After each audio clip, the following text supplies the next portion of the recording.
masuk ke Barungan, Ludoyo ke sebelah barat, di hutan bertahun-tahun ikut mempertahankan kemerdekaan. Pada waktu tahun 65 lama karena takut kalau dibunuh. Bukan takut dibunuhnya, nanti kalau saya mati anak-anak saya itu makan apa gitu. Anaknya itu 11, bapak pemberani, seorang pejuang, di PKI kan, dicap PKI. Saya pernah lapor kepada orang yang sangat tua, mungkin bisa membantu sedikit-sedikit komentarnya. Ya kalau memang PKI mau diapakan, komentarnya hanya itu, padahal dia tokoh politik. Sejak itulah saya tidak percaya terhadap siapa saya hanya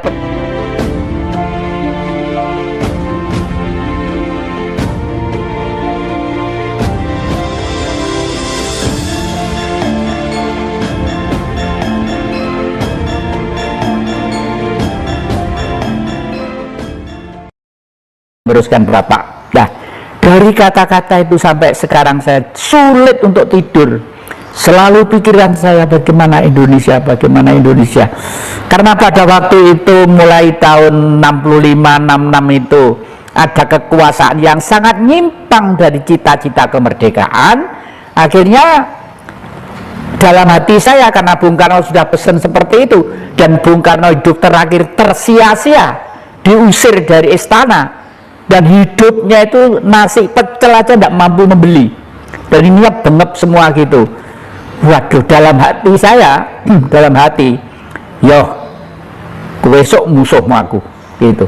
Tapi saya itu seorang dalang. Kalau perang nggak mau seperti cakil pentilaan gitu, nggak mau saya. Tenang.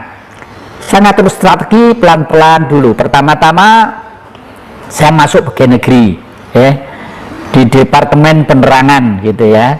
Tapi saya tetap konsis, yang saya takuti di dunia itu hanya Tuhan Allah Sang Maha Pencipta. Selama itu manusia punya kesalahan, saya tidak akan takut dengan siapapun. Itu prinsip saya, gitu ya. Makanya pada waktu itu seluruh pegawai negeri seingat saya yang tidak mau masuk golongan karya, maaf ya ini ya, mudah-mudahan Golkar yang sekarang itu sudah bukan Golkar yang dulu lagi ya, sudah berkembang dengan baik ya. Karena taktiknya zaman Orde Baru itu pinter, 11 partai diringkas jadi 3 supaya gampang nyekel gundule. Gundule kecil apa ya semuanya kepegang lah. Untuk itu masuk pegawai negeri, dan saya harus berprestasi, tidak mau hanya terima gaji aja. Harus berprestasi. Saya termasuk karyawan prestasi 10 besar nasional. Itu tanda-tanda jasanya ada semua itu ya. Salah satunya adalah saya. Terus teman saya di Kediri, dalang juga, Pak Suwoto, mengikuti saya, tidak mau masuk. Saya larang, jangan, kamu punya anak, punya istri, kamu harus mikirkan masa depanmu, kamu nggak usah ikut-ikut saya adalah saya, kamu jangan sampai keluargamu nanti susah gara-gara saya gitu. Enggak mas, pokoknya aku mati urip ngetut sampean gitu. Itu sudah kira-kira 5 tahun yang lalu udah meninggal gitu ya. Ya keluarganya, anak-anaknya sering kadang-kadang saya say hello, saya jenguk gitu ya. Itu oleh karena itu sejak itu saya mengumpulkan kekuatan alternatif politik ya. Karena targetnya saya tidak akan berhadapan dengan pemerintah secara formal. Karena apa kekuatannya? Dartikusumo RT tidak jabat, RW tidak jabat ya. Jadi kalau saya melawan berarti bodoh saya. Tapi saya mempersiapkan kekuatan berdasarkan teori Bapak di Desa Papungan tadi itu. Apa? Orang Indonesia itu mempunyai kultur budaya yang bersifat luhur dan tinggi. Umumnya orang Indonesia itu sangat hormat terhadap kerajaan-kerajaan dan raja-raja yang ada. Karena di Indonesia itu kerajaan ada yang 2 besar di Jogja dan di Solo, di Cirebon, lalu di luar pulau di Kutai Kertanegara, di sana ada, di timur sana juga banyak, di Ternate juga ada. Oleh karena itu tahun 98 saya membayang-bayangi kekuatan pemerintah yang formal. Saya ajak rendezvous, saya ajak untuk kumpul raja-raja pawai dari pintu Lawang Mojokerto menuju ke Pendopo Agung Trowulan. Wah, itu banyak itu, izin tidak keluar pada waktu itu. Nah, saya kalau izin tidak keluar malah senang, karena saya mesti akan fight terakhir. Nyawa bukan apa-apa buat saya, gitu ya. Akhirnya dari Brunei Darussalam ngirim misi, dari Thailand ngirim misi, dari luar pulau, dari seluruhnya pawai gitu. Saya ditemani seorang yang bekerja di asuransi sekaligus yang memperkuat dananya. Dari desa-desa itu waktu itu dikasih uang Rp10.000 waktu itu ya, untuk masang janur kuning di pagar mereka masing-masing di pintu gerbang, lalu sambil nyirami jalan-jalan, karena raja-raja nanti pakaiannya kan mesti baik-baik lah. Terus akhirnya pakaian saya sebagai Trahyang Sultan Agung Hanyokrokusumo saya sembunyikan di kuburan belakang pendopo itu, kan ada kuburan itu. Saya lari dulu ke sana untuk menerima mereka.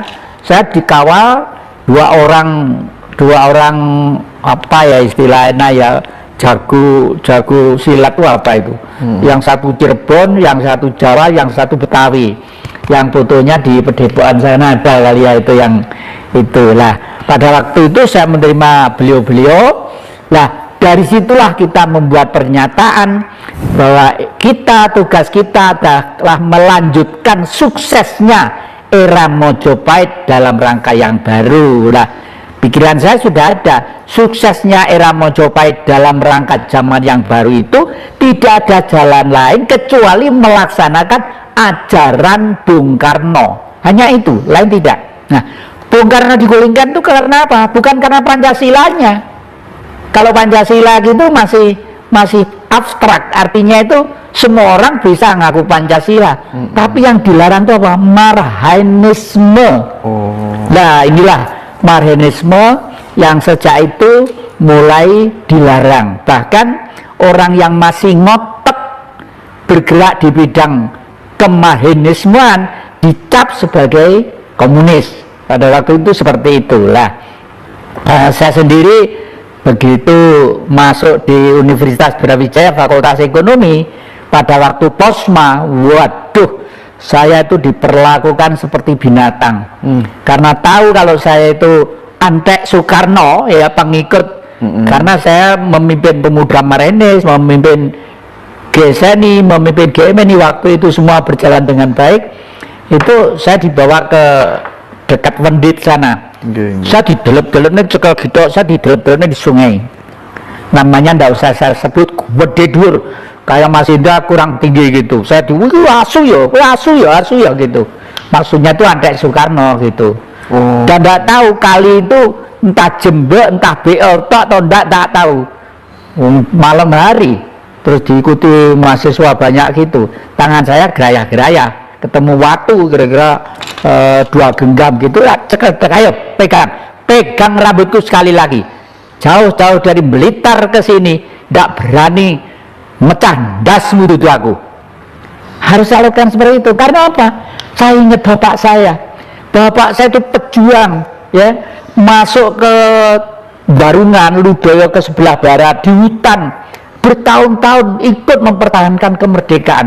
Pada waktu tahun 65 bapak saya tuh pernah tidur di pohon kelapa lama karena takut kalau dibunuh. Bukan takut dibunuhnya nanti kalau saya mati, anak-anak saya itu makan apa gitu. Anaknya tuh 11. Bapak pemberani seorang pejuang di PKI kan, dicap PKI. Saya pernah lapor kepada orang yang sangat tua, mungkin bisa membantu sedikit-sedikit komentarnya. Lah kalau memang PKI mau diapakan? Komentarnya hanya itu, padahal dia tokoh politik. Sejak itulah saya tidak percaya terhadap siapa saya hanya percaya terhadap diri saya, kepada Sang Maha Pencipta dan guru sejati yang membimbing kepada saya gitu. Dan ternyata baru tahu akhir-akhir ini bahwa rumah Bung Karno di Istana Gebang, semua fasilitas, ternyata yang ngasih adalah kakek saya, mbah saya yang ngasih gratis tanpa uang sama sekali. Oleh karena itu Pak D Insinyur Sawito pada waktu itu menitipkan saya kepada kakaknya Bung Karno, Bu, aku titip jati iki yuk aku titip jati itu pun aku, tolong diwurui sing apik ben dadi wong gitu istilahnya ya. Itulah, jadi perjalanan ini memang perlu, mohon maaf, tidak mengurangi dari semangat juang para pahlawan yang lainnya ya. Mungkin banyak yang lebih menderita dari bapak saya, keluarga saya, tapi saya sampaikan mudah-mudahan keluarga saya rajin membaca ngaji rasonya Mas Hendra ini, sehingga anak cucu saya itu minimal takut melakukan kesalahan terhadap negeri, bangsa, dan masyarakat ini. Yang Jati tadi sempat mengatakan bahwa di akhir itu ya pemerintahan itu Bung Karno sempat diusir begitu, dan dalam kondisi finansial yang di bawah betul, karena hanya untuk sekedar membeli nasi pecel aja merasa kesulitan. Nah, pertanyaannya, posisinya masih seorang presiden, tapi kenapa kemudian ada yang berani mengusir ya? Ya, karena pengusir Bung Karno itu adalah punya keberanian yang besar karena support dari dunia barat, dari dunia kapitalis. Kenapa supportnya besar? Karena kaum barat kapitalis pengen menguasai irian barat, karena hasil irian barat satu hari bisa dimakan bangsa Indonesia untuk 1 minggu, bangsa Indonesia untuk 1 minggu. Jadi Bung Karno sangat mempertahankan itu, tidak boleh tidak itu. Nah, oleh karena itu Bung Karno lalu membentuk kekuatan yang namanya Game the New Emerging Forces, the Game the New Emerging Forces. Jadi kekuatan yang menggalang kekuatan baru ya untuk menyatukan bangsa-bangsa Asia, Afrika, dan Amerika Latin. Lah, oleh karena itu Bung Karno karena pernah digranat di Cikini nggak mati, pernah ditembak juga nggak mati ya, nggak tahu kenapa seperti itu ya. Itu akhirnya Digranat ya? Digranat di Cikini itu, digranat nggak mati. Banyak yang mati, Bung Karno juga nggak kena gitu. Lalu di pistol, di mana itu pistol langsung IR itu bleset, yang kena malah di belakangnya. Umpama ini begini, pistolnya dari sini, dia gitu loh yang mati. Kalau ini pistol peluru sampai gak gini dia gitu. Itu betul-betul terjadi itu. Nah, itu semua kalau menurut hemat saya, sewaktu Sang Maha Kuasa menciptakan manusia sebagai master untuk mengayomi masyarakat lingkungannya sesuai dengan era dan zamannya, pasti mendapat keistimewaan yang di luar dugaan umum. Dan saya sangat percaya sekali Bung Karno itu sangat percaya dengan kekuatan gaib. Oleh karena itu Bung Karno juga melanjutkan budaya yang dilakukan oleh para leluhur, khususnya raja-raja Jawa. Raja-raja Jawa itu selalu kontak komunikasi dengan energi di Laut Selatan. Dalam legenda umum disebut Ibu Ratu Mars ya.